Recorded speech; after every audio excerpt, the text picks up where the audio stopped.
ఈ పరిస్థితులలో ఏమి చేయాలి, నియోజకవర్గ ప్రజలకు ఇచ్చిన మాటను ఎట్లా నిలబెట్టుకోవాలి, గ్రామాలను ఎట్లా అభివృద్ధి చేయాలి అని ఆలోచించాను.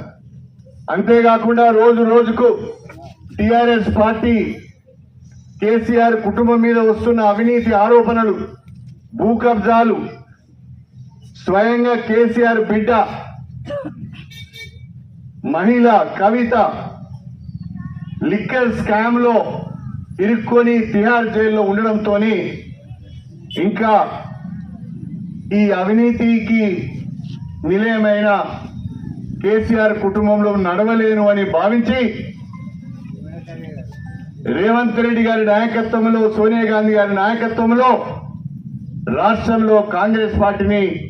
పటిష్టం చేయాలి, గ్రామాలను అభివృద్ధి చేయాలని చెప్పి